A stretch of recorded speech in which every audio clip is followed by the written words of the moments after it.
Hello बच्चों, this is lecture of physics for class 12th. Myself doctor Sindhu Chauhan, and you know very well we are going with our chapter number 11, that's the dual nature of a radiation and matter. बच्चे, ये मैंने आपको previous lecture में बताया कि आपकी radiation यानी कि लाइट के पास भी ड्यूअल नेचर होता है और मैटर के पास भी ड्यूअल नेचर होता है. बिफोर दैट हमने इससे पहले हमें ये पढ़ा था कि लाइट के पास वेव नेचर है. जो आपने वेव ऑप्टिक्स भी पढ़ी थी, रे ऑप्टिक्स पढ़ी थी, वहाँ पे आपने लाइट को कंसिडर किया था कि लाइट के पास वेव नेचर है. बट फोटो इलेक्ट्रिक इफेक्ट ये कहता है कि लाइट के पास पार्टिकल नेचर भी होता है,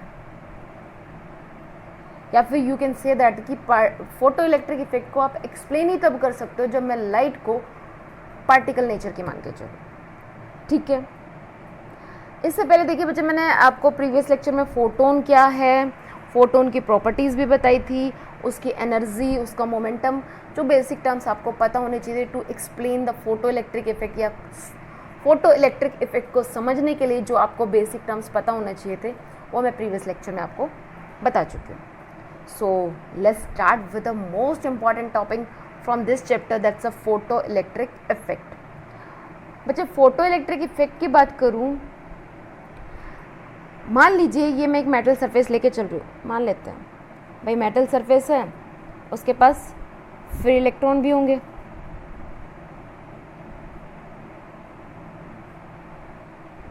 ठीक है, होंगे. जब मैंने radiation of a high frequency, और you can say that the low wavelength, high frequency मतलब एक सुटेबल फ्रीक्वेंसी की, when light of a suitable frequency is illuminate on a metal surface, इस मेटल सरफेस के ऊपर, ये आपका मेटल सरफेस है, इसके ऊपर जब सुटेबल फ्रीक्वेंसी की लाइट को फॉल कराया गया तो हुआ क्या, ये जो इलेक्ट्रॉन्स थे ना, फ्री इलेक्ट्रॉन, भागना शुरू कर दिए यहाँ से, exit from the metal surface, metal surface से निकल के भागना शुरू कर दिया. सो दैट फिनोमेना, एमिशन या फिर ejection of electron from the metal surface, what, ejection of electrons from metal surface by illuminating light of a suitable frequency, that is called the photoelectric effect. yes बच्चे, मैं एक suitable frequency की suitable frequency की light को metal surface के ऊपर fall कराऊं तो metal surface से इलेक्ट्रॉन्स निकलने शुरू हो जाएंगे. इस फिनोमेना को आप बोलोगे, that's phenomena is called photo electric effect, photo electric effect. ठीक है, ये बात आई समझ. अब देखिए बच्चे, कल मैंने कहा था कि यहाँ पे light consist of A wave packet या फिर एनर्जी पैकेट, या light consist of A quanta that called photon. तो यहाँ पे ये जो आप मैं कह रही हूँ रेडिएशंस की बात कर रही हूँ, तो यहाँ पे on the surface of a metal surface आप फोटोन को फॉल करा रहे हो. जब photons on the metal surface आके गिरेंगे तो फोटोन की वजह से इलेक्ट्रॉन इजेक्ट होने शुरू हो जाएंगे, इलेक्ट्रॉन्स लीव द सरफेस. जब इलेक्ट्रॉन्स यहाँ से इजेक्ट होने शुरू हो जाएंगे तो ये फिनोमेना जो होगा वो होगा आपका फोटो इलेक्ट्रिक इफेक्ट. आई बात समझ में? चलिए देखिए बच्चे, सो बच्चे, I think definition of a photo electric effect clear है. अब बात करते हैं हम इसकी experimental study of a photo electric effect, जो आपका एक तरह से for your exam point of view important भी है. ठीक है, चलिए करते हैं ज़रा उसके बारे में बात. यस बच्चे, मैंने यहाँ पे डायग्राम नहीं बनाया हुआ because my drawing is very very very बेकार. Experimental study of a photo electric effect की बात करें बच्चे, देखिए इसके अंदर मैं बाय बुक ही आपको इसका डायग्राम शो करूँगी बच्चे, बिकॉज मेरी ड्राइंग नहीं है भाई. ये देखिए बच्चे, आपको ये डायग्राम दिख रहा है? यहाँ पे ज़रा देखिए बच्चे, ये मैंने एक लिया है इक्वेटेड ग्लास ट्यूब. एक रोड इस तरफ लगी हुई है, एक रोड इस तरफ लगी हुई है. दैट्स जो आपका सी है और ए प्लेट है यहाँ पे जी, जो आपका सी है ये इसके ऊपर क्या हो रहा है, देखिए बच्चे ये मैंने जो आपको ये ग्लास रोड ली, ये इक्वेटेड ग्लास ट्यूब ली थी, इसके अंदर एक विंडो भी बनाई हुई है, उस विंडो से फोटोन्स कैथोड रे जो सी रोड है ना, ये वाली सी, दैट्स अ मेटल प्लेट, सी जो है मेटल प्लेट है, इस सरफेस के ऊपर मैंने बाहर से ये जो विंडो लगाई हुई थी वहाँ से मैं रेडिएशंस को फॉल करा रही हूँ, यानी कि यू कैन से दैट मैं फोटोन को उसके ऊपर फॉल करा रही हूँ। जैसे ही इस पर रेडिएशंस फॉल करेगी, फोटोन्स इसके ऊपर फॉल करेंगे, बट कंडीशन क्या है, फॉर अ सुटेबल फ्रिक्वेंसी की होनी चाहिए, वो सुटेबल फ्रिक्वेंसी की रेडिएशन इसके ऊपर आके गिरेगी, इलेक्ट्रॉन एजेक्ट होने शुरू हो जाएंगे। और मैंने यहाँ पे एक सेकेंड रोड लगाई हुई है, that's a A, second road आपकी ए लगी हुई है।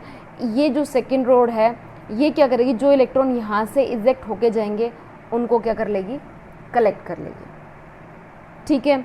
फिर यहाँ पे देखिए बच्चे मैंने माइक्रो एमीटर, आपको पता है एमीटर किस लिए, करंट को मेज़र करने के लिए यूज़ करते हो, वोल्ट मीटर आप पोटेंशियल को, यहाँ पे मैंने पोटेंशियल डिवाइडर भी लगाया हुआ है, साथ में आपकी बैटरी भी लगी हुई है और ये आपका स्विच बटन लगा हुआ है, ठीक है।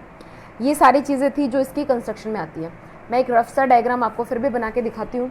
ये देखिए बच्चे, ये डायग्राम कुछ इस तरह से है आपका, ये आपकी रोड है सी एंड ये आपकी एक रोड है ए, ठीक है। एंड इस पूरे को जो कवर किया हुआ है वो मैंने कवर किया हुआ है इन अ इक्वेटेड ग्लास जार में। यहाँ पे मैंने एक विंडो भी लगाई हुई है, ये एक विंडो अप्लाई की हुई है एंड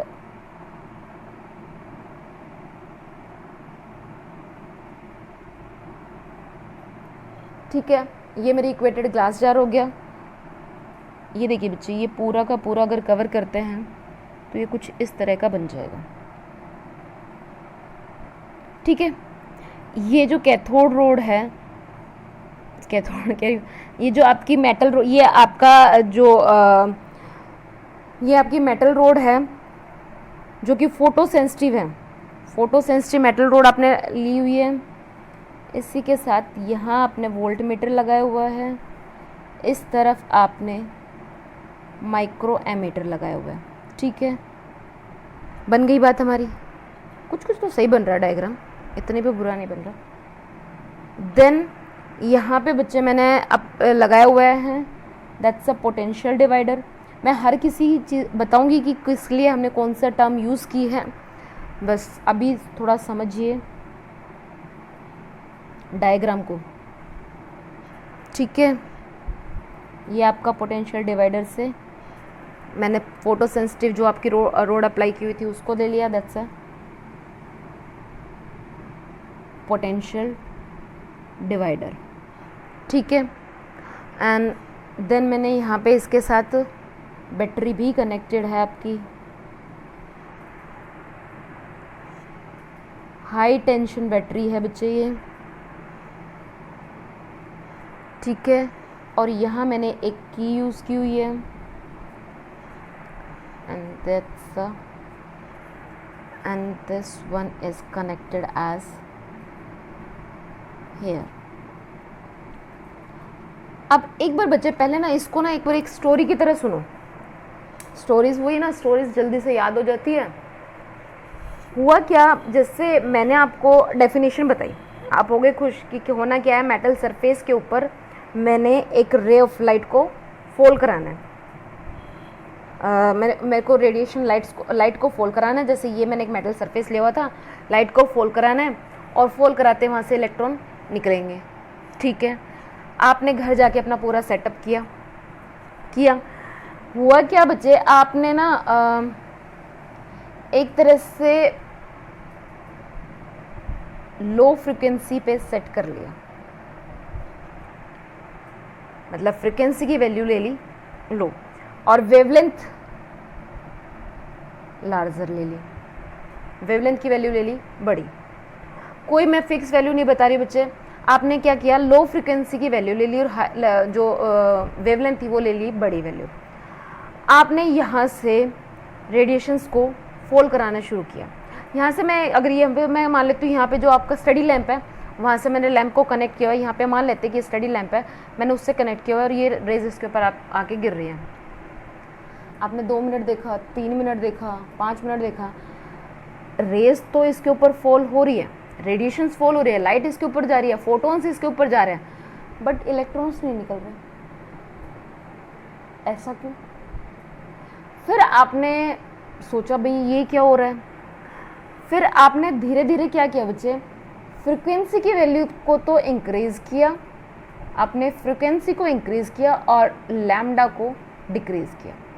फ्रिक्वेंसी की वैल्यू को बढ़ाया और वेवलेंथ को डिक्रीज किया।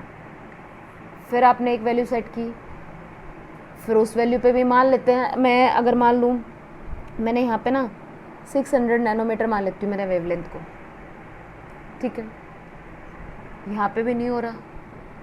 फिर मैंने चेंज किया, फिर मैं लेके आई, मान लेती हूँ ये मैंने जो ये आपकी सी प्लेट है, ये आपकी सोडियम की प्लेट है, 532 पे वैल्यू ले आई। अभी भी मैंने क्या किया है, वेवलेंथ को डिक्रीज़ किया और फ्रिक्वेंसी को इंक्रीज़ किया। अब क्या हुआ, ये रेडिएशन इसके ऊपर फॉल हो रहे थे, तो रेडिएशंस का ये फोटॉन्स इसके ऊपर फॉल कर रहे थे, आपके इलेक्ट्रॉन्स निकलने शुरू हो गए। आ गया मज़ा? देखो बच्चे, हुआ क्या, मैंने स्टार्टिंग में पूरा सेटअप सेट किया, लेकिन मैंने इन स्टार्टिंग फ्रिक्वेंसी रखी लो और वेवलेंथ रखी लार्जर। क्या किया मैंने, वेवलेंथ ज़्यादा रखी, फ्रिक्वेंसी लो रखी। फ्रिक्वेंसी लो रखी, मैंने फोटॉन्स को भी फॉल कराया, बट इलेक्ट्रॉन्स इजेक्ट नहीं हुए फ्रॉम द मेटल सरफेस। फिर मैंने चेंज किया, मैंने मान लेते मैंने 3 स्टेप्स किए। पहले फर्स्ट में मैंने लो फ्रिक्वेंसी रखी, हाई वेवलेंथ रखी। सेकंड में मैंने क्या किया, फ्रिक्वेंसी को इंक्रीज़ किया, वेवलेंथ को डिक्रीज़ किया। फिर थर्ड वन में मैंने सीधा सेट किया कि मैंने वेवलेंथ को ना 532 पे या फिर एक वैल्यू मतलब, और मैंने वेवलेंथ को फिर डिक्रीज़ किया और फ्रिक्वेंसी को फिर इंक्रीज़ किया।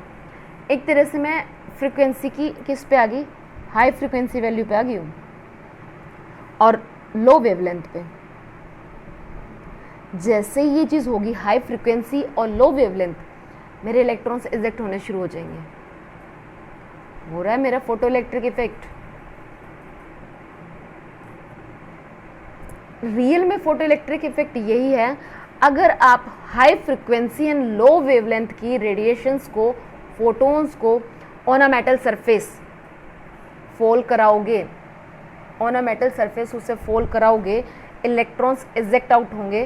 That phenomena is called photo electric effect. ये देखिए बच्चे, मैंने आपको डेफिनेशन में कहा जो लाइट आप उसके ऊपर फॉल करा रहे, that's a suitable frequency.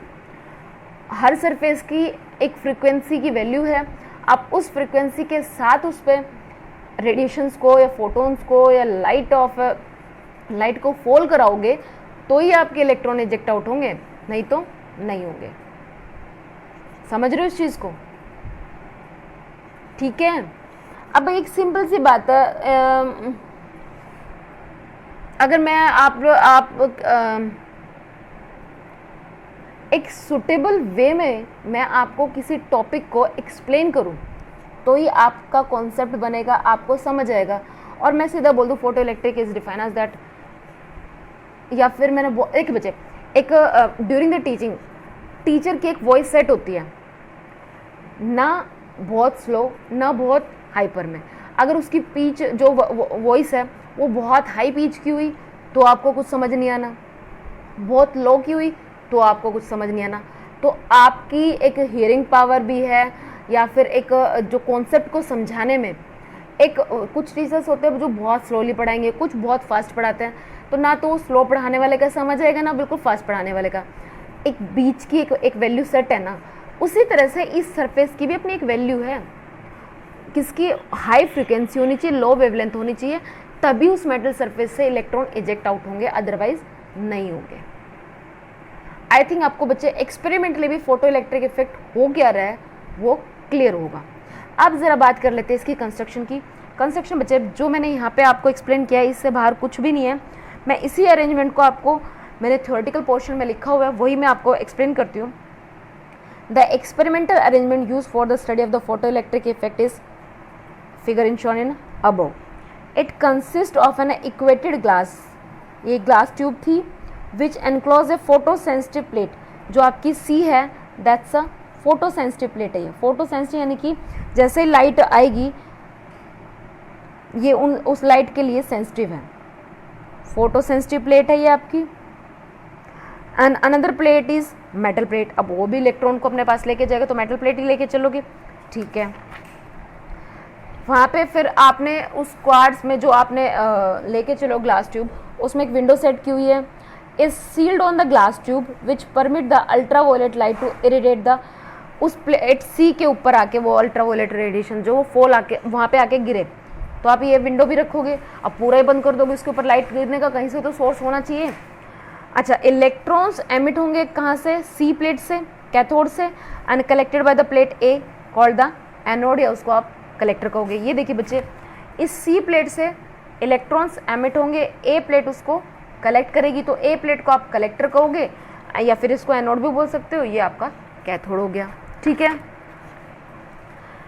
Then बच्चे, अगर the two electrodes are connected to a high tension battery, a potential divider arrangement and a micrometer. High tension battery भी थी, ये देखिए बच्चे, ये आपकी हाई टेंशन बैटरी भी थी, एंड यहाँ पे आपका माइक्रो एमीटर भी था, और ये वोल्ट मीटर भी था, ठीक है. अच्छा, उसके बाद हमने किया जो इलेक्ट्रॉन सी था, the electrode C is connected to the midpoint of the potential divider arrangement, while electrode A can be give a positive और negative potential. जो हमें डिजायरेबल होगा वहाँ से हम ले सकते हैं. वोल्ट मीटर जो है वो पोटेंशियल डिफरेंस को मेजर करेगा. व्हेन मोनोक्रोमेटिक रेडिएशन, बच्चे यहाँ पे टर्म यूज हो रही है मोनोक्रोमेटिक, ये क्वेश्चन चलो आपके लिए छोड़ती हूँ मैं, मोनोक्रोमेटिक कौन सा होता है, ठीक है. When a monochromatic radiation of a suitable frequency fall on a plate C, electrons are emit. यही तो हम अभी तक मैं यही तो बता रही हूँ कि प्लेट सी के ऊपर बाहर से रेडिएशन फॉल हुई, वो रेडिएशन जैसे गिरेगी उससे इलेक्ट्रॉन एमिट आउट हो जाएंगे, वो इलेक्ट्रॉन वहाँ से जाएंगे, वहाँ से जो इलेक्ट्रॉन्स एमिट आउट हुए वो कलेक्टर, जो आपका प्लेट ए थी, कलेक्टर जो थी वो कलेक्ट कर लेगी, वहाँ पे करंट प्रोड्यूस होगा, उस करंट को आप फोटो इलेक्ट्रिक करंट कहोगे, and that flow in a outer circuit which is measured by the micrometer. That's it. So यही था आपका. बच्चे देखिए, इसका बेसिक थ्योरी जो था, बेसिक कॉन्सेप्ट था, वो मैं आपको बता चुकी हूँ कि हुआ यही है कि फोटोन की फॉर्म में लाइट यहाँ फॉल हुई है, इलेक्ट्रॉन्स इजेक्ट आउट हुए. दैट्स द सिंपल फंडा. बट कंडीशन क्या है कि आप हायर फ्रिक्वेंसी की या एंड लो वेवलेंथ की जब यहाँ पे रेडिएशंस को फॉल कराओगे तो ही फोटो इलेक्ट्रिक इफेक्ट होगा, अदरवाइज फोटो इलेक्ट्रिक इफेक्ट नहीं होगा. क्लियर है? सो बच्चे, ये था experimental study of a photo electric effect. Clear है? अब जरा बच्चे यहाँ पे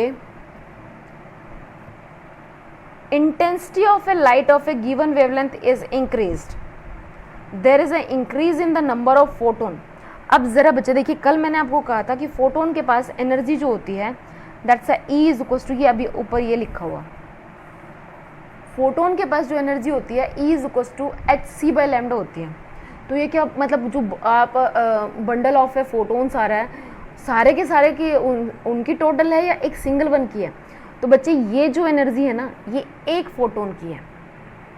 एंड आपको पता है ऑन अ मेटल सरफेस पे नंबर, मतलब कोई एक फोटोन तो फॉल कर ही नहीं रहा भाई. लाइट है या रेडिएशन है, वो आपका रेडिएशन ऑफ हाई फ्रिक्वेंसी आ रही है, तो वो in the form of a photon ही तो आ रही है, तो एक सिंगल फोटोन तो है नहीं. That's a number of photon on the surface of a metal fall करेंगे. तो उसका वो कहता है कि उसमें इंटेंसिटी का क्या इफेक्ट होता है. देखिए बच्चे, यहाँ पे आप इंटेंसिटी का इफेक्ट भी पढ़ोगे, पोटेंशियल पे भी पढ़ोगे, एंड फिर आप इसका फ्रीक्वेंसी का भी पढ़ोगे. आज का जो है मैं आपको इंटेंसिटी ऑफ ए लाइट को एक्सप्लेन करती हूँ. देखिए बच्चे, इसका इंटेंसिटी ऑफ लाइट के लिए ना पहले एक मैंने बेसिक है वो पहले आपको बताती हूँ, फिर आपको मैथमेटिकल भी प्रूफ.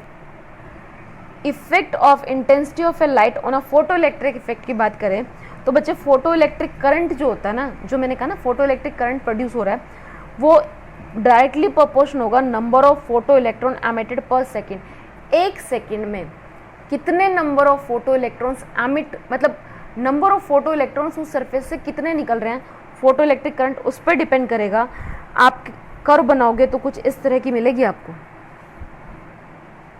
जो फोटो इलेक्ट्रिक करंट है वो किसके ऊपर डिपेंड करेगा, मैंने कहा effect of intensity of a light on intensity of a light का क्या इफेक्ट होगा, फोटो इलेक्ट्रिक इफेक्ट का। सो बिफोर दैट बच्चे इंटेंसिटी ऑफ लाइट पढ़ो क्या चीज़ है।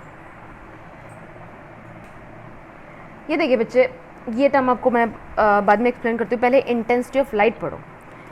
देखिए बच्चे, मैंने कहा फोटो इलेक्ट्रिक इफेक्ट में ये आपका एक मेटल सरफेस है, इस मेटल सरफेस के ऊपर मैं रेडिएशंस को फॉल करा रही हूँ, और रेडिएशन किसकी है, हाई फ्रिक्वेंसी की है। हाई फ्रिक्वेंसी की रेडिएशंस इसके ऊपर फॉल होती है, यहाँ से इलेक्ट्रॉन निकल के भागना शुरू हो जाता है। सो बच्चे ये देखिए, आई जो है वो होती है हमारी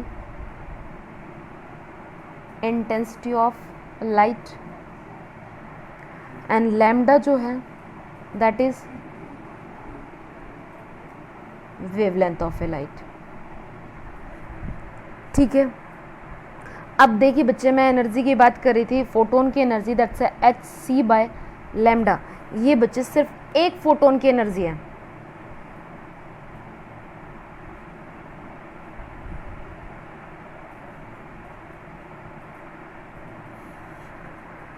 ठीक है, अच्छा अब ज़रा बताइए इंटेंसिटी क्या होती है, पावर ऑफ ए लाइट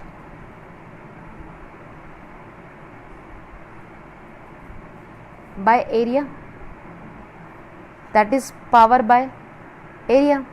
और पावर क्या होती है भाई, यहाँ पे आप पावर की बात कर रहे हो तो बच्चे ये देखिए, एनर्जी तो आप एक फोटोन की बात कर रहे थे, मैं जब यहाँ पे टर्म यूज कर रही हूँ पावर, सारे फोटोन की एक साथ जो एनर्जी आ रही है वही तो पावर होती है। यानी कि पावर क्या हो, एनर्जी ऑफ कंप्लीट लाइट। जो जितनी भी लाइट रेडिएशन इसके ऊपर, ये पूरी लाइट मान लेते हैं इतने से रीजन में, यहाँ से आप लाइट को फॉल करा रहे हो, तो ये इतनी जो लाइट फॉल हो रही है, इसकी जो एनर्जी है वो क्या है, हमारी पावर है। ठीक है, वो हमारा पावर है। अच्छा, जो आपकी एनर्जी थी E = hc बाय लैम्डा, ये एक के लिए थी। तो बच्चे देखिए पावर क्या हो जाएगा हमारा, इस इक्वेशन से देखिए, इंटेंसिटी इनटू में एरिया। अच्छा अब देखिए बच्चे,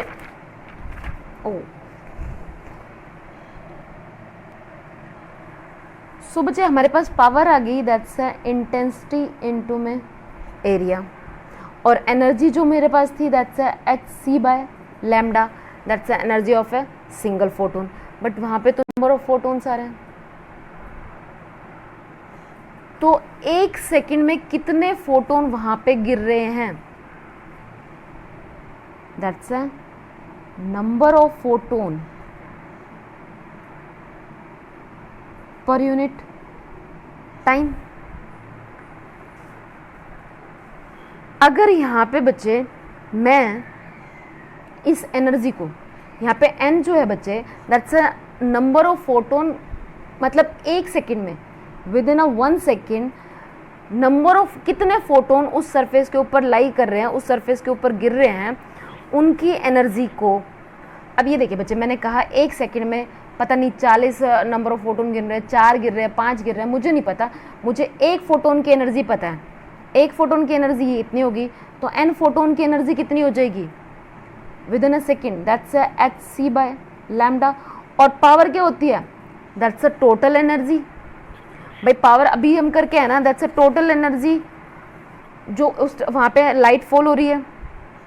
तो ये देखिए बच्चे, मैंने देखिए बच्चे यहाँ पे आप ये देखिए बच्चे, एक पेन है, मैंने कहा कि ये आपका पेन स्टैंड है, इस पेन स्टैंड में कितने पेन हैं, ये तो है पावर, टोटल पेन जो है।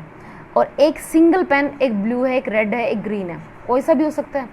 मैंने कहा कि मैंने काउंट किए तो n नंबर ऑफ पेन्स थे, तो एक सेकंड में मेरे पास कितने number of photon per unit time, 1 second में टोटल नंबर ऑफ फोटोन्स कितने फॉल हुए, that's a number of photon per unit time आएगा। तो मेरे को टोटल पावर मेरे को टोटल एनर्जी चाहिए थी, दैट्स अ टोटल एनर्जी क्या है, पावर है, दैट्स अ n इंटू में hc बाय लैम्डा। भाई मेरे को ये पता चल गया कि नंबर ऑफ फोटोन कितने गिर रहे हैं, वो है n 1 सेकेंड में, ठीक है। और एक फोटोन की एनर्जी है वो है hc बाय लैम्डा है। मुझे n फोटोन की एनर्जी चाहिए हो तो वो क्या मिलेगी, hc बाय लैम्डा इंटू में n ही तो करोगे, और टोटल एनर्जी क्या है, पावर है। अब ये देखिए, ये आपके पास इक्वेशन फर्स्ट मान लेती हूँ, ये इक्वेशन सेकंड है। इन दोनों इक्वेशन की right left hand side same है, तो आप दोनों को इक्वेट कर सकते हो, कर लीजिए। Intensity into area is equal to hc by lambda into n। यहाँ से आप इंटेंसिटी की वैल्यू निकालते हो, you get the hc by lambda number of photon per time by area. तो यहाँ पे ज़रा देखिए बच्चे, इंटेंसिटी किस पे डिपेंड कर रही है, इंटेंसिटी किस पे डिपेंड कर रही है। भाई देखो h जो है वो प्लैंक कांस्टेंट है, एक मिनट,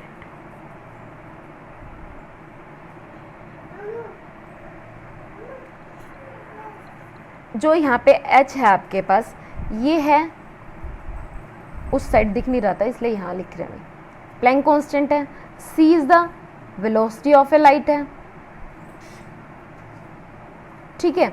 और एरिया जो है, कितने सरफेस पे आप उसको फॉल करा रहे हो वो है, ठीक है। ये आपके n, h लग रहा था, n बाय एरिया। तो यहाँ पे देखिए बच्चे, इंटेंसिटी आपकी n पे और लैम्डा पे डिपेंड करेगी। एरिया भी बच्चे, ये एरिया जो है आप फिक्स कर दोगे, मुझे कितना मेटल सरफेस मेरे को 2 मीटर का चाहिए, अब वो तो आपने फिक्स किया हुआ है, उसमें तो कोई बड़ी बात ही नहीं है। अब जो मैं यहाँ पे जो आपकी सी प्लेट लगा रही थी, वो कितने एरिया की लगानी, कितनी लेंथ की लगानी है, तो मेरे हाथ में है ना। तो एरिया भी फिक्स हो गया, एच भी फिक्स है, सी भी फिक्स है, ये भी एरिया भी बच क्या गया, एन और लैम्डा। यानी कि इंटेंसिटी ऑफ ए लाइट किस पे डिपेंड करी, एन पे और लैम्डा पे। जितने नंबर ऑफ फोटोन्स वहाँ पे फॉल करेंगे उतनी ज़्यादा इंटेंसिटी होगी। और वेवलेंथ के साथ, ये देखिए बच्चे, इंटेंसिटी जो है वो इन्वर्सली प्रोपोर्शनल है वेवलेंथ के। वेवलेंथ जितनी कम होगी उतनी ज़्यादा इंटेंस होगी, समझ रहे हो इस चीज़ को। जितने ज़्यादा नंबर ऑफ फोटोन, और इंटेंसिटी जो है वो n के डायरेक्टली प्रोपोर्शन है, तो जितने ज़्यादा नंबर ऑफ फोटोन्स होंगे उतनी ज़्यादा इंटेंसिटी होगी। समझ आई ये चीज़। यहाँ से ये चीज़ लिंकअप होके निकल के आ गई कि मेरी जो इंटेंसिटी थी, if the intensity of a light of a given wavelength is increase, there is a increase. क्या कहा, intensity of a light of a given wavelength is increase. वो कब इंक्रीज करेगी, जब नंबर ऑफ फोटोन इंक्रीज हो जाए incident ray के, क्या चीज़, नंबर ऑफ फोटोन इंक्रीज हो जाए, या फिर वेवलेंथ डिक्रीज हो जाए। अभी तो निकल के है ना, आई आपके पास क्या आई थी, that's hc by lambda into में n बाय a। तो ये देखिए बच्चे, आई जो है वो directly proportion to the number of photons के हैं और इन्वर्सली प्रोपोर्शन है वेवलेंथ के। तो वेवलेंथ डिक्रीज करेगी तो इंटेंसिटी ऑफ लाइट इंक्रीज करेगी, और नंबर ऑफ n अगर इंक्रीज करेगा तो इंटेंसिटी ऑफ ए लाइट भी इंक्रीज करेगी। समझ आए। अब इसी का जब बच्चे हमने ग्राफ प्लॉट किया तो ये देखिए, जो फोटो इलेक्ट्रिक करंट है वो किस पे डिपेंड हुआ, number of photo electrons emitted पर सेकेंड।